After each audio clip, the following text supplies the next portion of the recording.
जय श्री राम दोस्तों।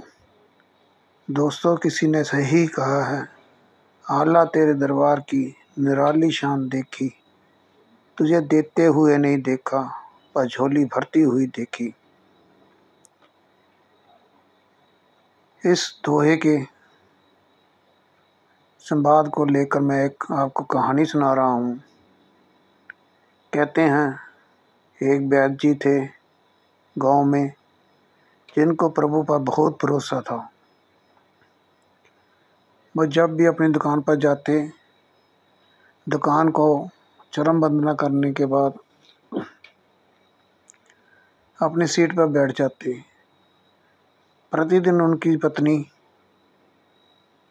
एक कागज़ पर उनको कुछ लिख कर देती थी, घर का सामान कि आते हुए ले आना। वो अंदाज़ा लगा लेते थे कि इतने का सामान है, तो जो भी उनके पास मरीज़ आते थे, जब उस सामान के पैसे पूरे हो जाते थे तो उसके बाद वो जितना भी इलाज करते थे मरीजों का, फ्री में करते थे। समय बीतता गया, उनकी एक छोटी बेटी भी थी। पत्नी, बेटी और आप, एक छोटा सा परिवार था। समय बीतता गया, बेटी भी बड़ी हो चली थी, शादी के योग्य हो चली थी। तो एक दिन पत्नी ने दुकान पे आते हुए एक बड़ा सा कागज़, उस पर कुछ सामान लिख के दिया। दुकान पे आए, पूजा पाठ की, उसके बाद जब अपनी सीट पर बैठे तो वही रूटीन के मुताबिक कागज़ खोला तो उसमें सामान बहुत लिखा हुआ था।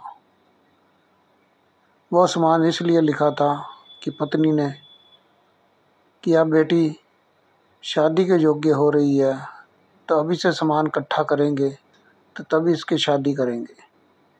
सोच में पड़ गए कि प्रतिदिन इतनी कमाई तो होती नहीं जितना ये सामान लिख दिया है। अब प्रभु का भरोसा था कि जो करेंगे प्रभु अपने आप करेंगे, मैं तो कुछ नहीं कर सकता।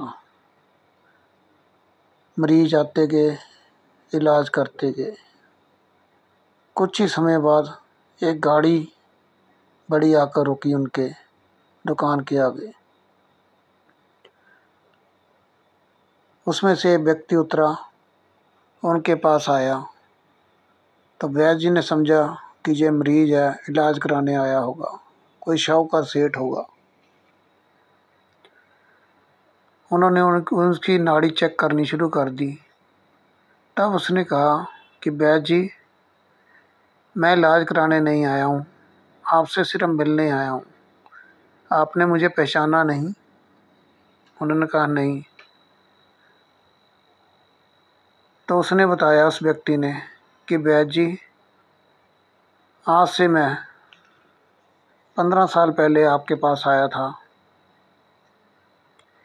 मेरी गाड़ी ख़राब हो गई थी, तो मेरा ड्राइवर गाड़ी ठीक कराने के लिए चला गया था। तो मैं बाहर धूप पे खड़ा था, तो आपने अंदर मुझे बुला लिया था, दुकान के पंखे के नीचे बैठा दिया था। तब मैंने देखा था कि दोपहर का समय हो गया, तो आपकी एक छोटी सी बेटी आई थी जो कहती थी, पापा खाना खा लो।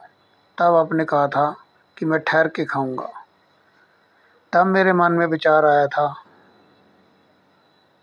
कि आप मेरी खातिर खाना खाने नहीं गए।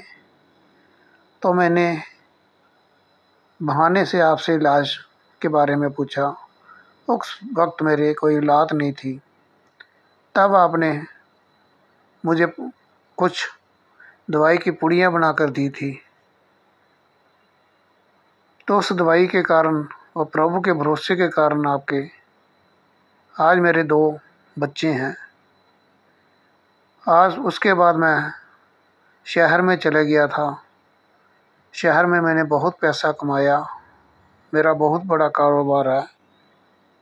तो मेरी बहन इसी गांव की है, उसकी बेटी की शादी थी।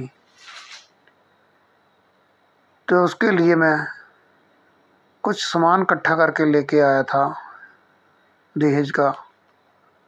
जब मैं वो सामान ले रहा था तो मेरे मन में एक बात और आई कि आपकी बेटी भी बड़ी हो गई होगी। तो एक की जगह मैंने दो दो सामान हर चीज़ के खरीद लिए जो आपको मैं देने आया हूँ। कृपा आप उसको ग्रहण कीजिए, क्योंकि आपकी कृपा से ही, प्रभु के आशीर्वाद से ही मेरे दो बच्चे हो गए थे। तब वैद्य जी सोचने लगे कि मैंने तो प्रभु से प्रार्थना भी नहीं की थी, सिर्फ प्रभु पर भरोसा ही किया था। तो प्रभु ने मुझे बेटी की शादी के लिए जो पत्नी लिख के दिया था वो सामान भी भेज दिया। वो प्रभु का धन्यवाद करने लगे, उस व्यक्ति का भी धन्यवाद करने लगे। ये कहानी हमें यही शिक्षा देती है कि हम कुछ नहीं करने वाले, जो कुछ करते हैं प्रभु कर देते हैं। हमारा काम तो है कर्म करना। जो इंसान प्रभु के भरोसे चलता रहता है, वक्त आने पर प्रभु उसको सब कुछ अपने आप दे देते हैं जो जिसकी उसको ज़रूरत होती है। ये कहानी हमें यही बताती है। आपको ये मेरी कहानी अच्छी लगी हो तो मेरे चैनल को, इस कहानी को लाइक कर देना, सब्सक्राइब कर देना, शेयर कर देना। ना अच्छी लगी हो तो कमेंट द्वारा बताना। अगली बार फिर कोई ऐसी ही कहानी लेकर आऊँगा इस वीडियो चैनल पर। जय श्री राम दोस्तों।